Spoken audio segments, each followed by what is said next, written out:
نماز تراویح سنت مؤکدہ ہے مرد و عورت دونوں کے لیے۔ اب چونکہ سوال عام طور سے یہ کیا جاتا ہے کیا عورتیں بھی خواتین بھی نماز تراویح پڑھیں، تو یقیناً ظاہر ہے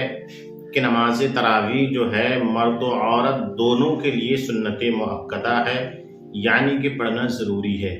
اس ویڈیو کے اندر ہم آپ کو اور بھی بہت ساری معلومات نماز تراویح کے تعلق سے فراہم کرائیں گے۔ مثلا تراویح کی 20 رکعتوں کو کس طریقے سے پڑھا جائے، نیت کیسے ہونی ہے اور کئے سلاموں کے ساتھ میں پڑھا جائے گا، 20 رکعت نماز تراویح کی حکمت کیا ہے، نماز تراویح 20 رکعت ہی ہے یا کچھ لوگ 8 رکعت بتاتے ہیں، کچھ 17 بھی بتاتے ہیں، تو اصل کیا ہے، اس طریقے کی بہت ساری معلومات نماز تراویح کے تعلق سے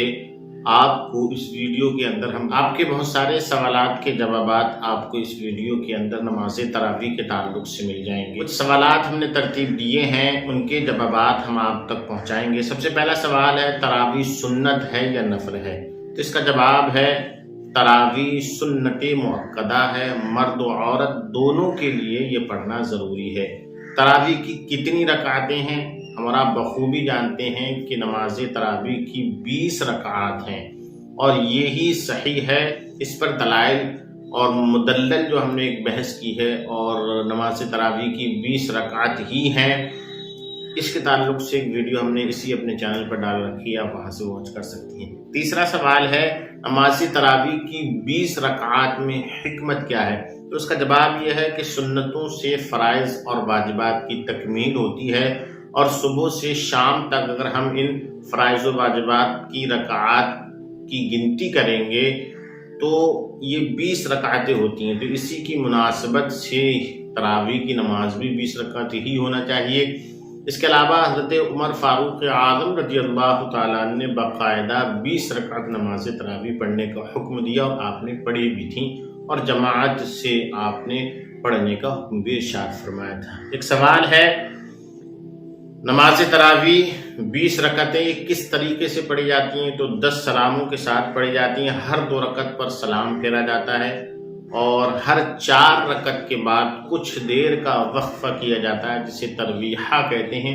اور یہ مستحب ہے کہ ہر 4 رکعت کے بعد میں کچھ دیر کے لیے وقفہ کیا جائے، دعائے معصورہ پڑھی جائیں۔ عام طور سے جو دعا پڑھی جاتی ہے سبحان ذی الملک والملکوت، اس طریقے سے جو پوری دعا ہے اسے پڑھا جاتا ہے، یہ یاد کر لیجیے۔ اگر یہ یاد نہیں ہے تو آپ تسبیحات بھی پڑھ سکتے ہیں، درود شریف بھی پڑھ سکتے ہیں، اس کے علاوہ اور بھی جو بھی دعائیں معصورہ آپ کو یاد ہیں وہ پڑھ سکتے ہیں۔ فی الحال ہر 4 رکعت کے بعد کچھ دیر کے لیے وقفہ کرنا، ٹھہرنا، بیٹھنا، یہ مستحب ہے۔ ایک بہت ہی اہم سوال ہے جو بارہا خاص طور سے رمضان میں نماز تراویح کی جب ابتدا ہوتی ہے تو پوچھا جاتا ہے کہ تراویح کی نیت کس طریقے سے کرنا ہے، تو نیت سماعت کیجئے گا۔ نیت کی میں نے 2 رکعت نماز سنت رسول اللہ کی وقت شام منہ میں کعبہ شریف کی طرف اللہ اکبر، مقتدی ہیں، امام کے پیچھے پڑھ رہے ہیں تو اتنا اور کہیے گا پیچھے ان امام کے۔ خواتین چونکہ تنہا پڑھیں گی، ان کے لیے جماعت مشروع نہیں ہے، وہ جماعت سے نہیں پڑھ سکتی، تو وہ صرف اس طریقے سے نیت کر لیں، نیت کی میں نے 2 رکعت نماز سنت رسول اللہ کی منہ میرا کعبہ شریف کی طرف وقت شاہ اللہ اکبر۔ ایک اور نہایت ہی اہم سوال ہے کہ نماز تراویح جماعت سے پڑھنا کیسا ہے، فرض ہے، واجب ہے، کیا ہے، تو اس کا جواب سماعت کیجئے گا۔ نماز تراویح جماعت سے پڑھنا سنت کفایہ ہے، یعنی مسجد میں اگر کسی نے جماعت سے نماز تراویح کو نہ پڑھا تو یقیناً سارے محلے والے گناہگار ہوئیں گے۔ اگر کچھ لوگوں نے جماعت سے نماز تراویح کو پڑھ لیا تو سارے کے سارے بری الذمہ ہو جائیں گے۔ ایک سوال اور ہے تراویح میں قرآن مجید ختم کرنا کیسا ہے، تو اس کا جواب سماعت کیجئے گا۔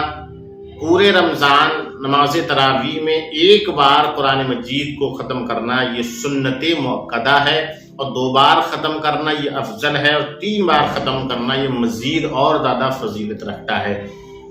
بشرطے کہ مقتدیوں کو کوئی تکلیف نہیں ہونا چاہیے۔ ہاں ایک بار قرآن مجید کے ختم میں مقتدیوں کی تکلیف کا اعتبار نہیں کیا جائے گا، لہٰذا کم از کم ایک بار اپنے محلے کی مسجد میں نماز تراویح میں کلام مجید کا ختم ضرور کرایا کریں۔ خاص طور سے وہ لوگ جو کلام مجید کو پڑھنا نہیں جانتے ہیں، کم از کم وہ نماز تراویح میں سنیں گے، اللہ کے کلام کو سماعت کریں گے تو یقیناً کلام الہی کے سننے میں بھی بہت زیادہ ثواب ہے۔ ایک سوال اور ہے، بلا عذر بیٹھ کر تراویح پڑھنا کیسا ہے؟ بلا عذر، بلا کسی مجبوری کے بیٹھ کر تراویح پڑھنا کیسا ہے؟ اس کا جواب سماعت کیجیے گا۔ بلا عذر بیٹھ کر تراویح پڑھنا مکروہ ہے، اور بعض فقہاء کرام کے نزدیک تو نماز ہی نہیں ہوگی، لہذا بغیر عذر کے بیٹھ کر نہیں پڑھ سکتے ہیں، اور اگر عذر ہے تو بیٹھ کر کے پڑھ سکتے ہیں۔ مگر اس بات کا خیال رکھنا چاہیے کہ اگر ہم جب تک کھڑے ہو کر کے پڑھ سکتے ہیں اس وقت تک کھڑے ہو کر کے پڑھنا ضروری ہے، جب آپ کھڑے نہیں ہو سکتے ہیں تو بیٹھ جائیں، اس طریقے سے نماز ادا کریے گا۔ ایک سوال اور ہے، بعض لوگ شروع رکعت سے ہی نماز تراویح میں شریک نہیں ہوتے ہیں، جب وہ دیکھتے ہیں کہ اب امام صاحب رکوع میں جانے والے ہیں تبھی وہ شریک ہوتے ہیں، تو ایسا کرنا کیسا ہے؟ یہ یقیناً ناجائز ہے اور اس میں منافقت کی بو ہے۔ علماء فقہاء نے اسے منع فرمایا ہے، اشد منع فرمایا ہے، اس میں گناہ ہے۔